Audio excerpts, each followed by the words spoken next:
wadda lixiyo dunguurada ka soo wareegtay markii dalka Jabuuti xornimadiisa ka qaatay gumaystihii Faransiiska sanadkii 1977 ayaa saaka lagu qabtay duleedka bari ee caasimadda dalka Jabuuti waxaana munaasabadaasi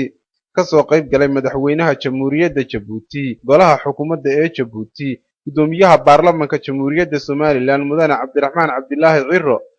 iyo wasiirkii hore ee warfaafinta Jamhuuriyadda Somaliland Abiib Diiriye Nuur Aatanna wasiirka warshadaha ee dalka Jamhuuriyadda Somaliland waxaana halkaasi gaadka ciyaar ku soo maray ciidamada kala duwan ee dalka Jamhuuriyadda Jabuuti iyadoo halkaasi salaan sharaf kaga qaatay madaxweynaha Jamhuuriyadda Jabuuti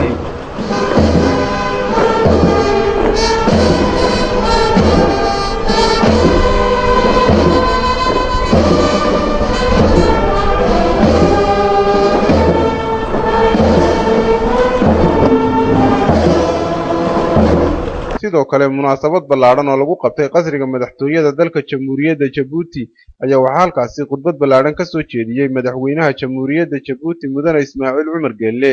maanta waa maalin alla weyne aad noogu weyn intii joogtay 77kii iyo intii dabadeed dhalatayba ayaan nagu weyn warbaahintana telefisyon iyo raadiyoba si wanaagsan ay ugu soo tabiyeen waxaan leenahay hambali waxaan isleeyahay doorashadii noogu dambeysay markii aan ka soo baxnay waxaan nagu bilaabmay xoogaa qalalaasa mucaaradka oo iska diiday natiijooyinkii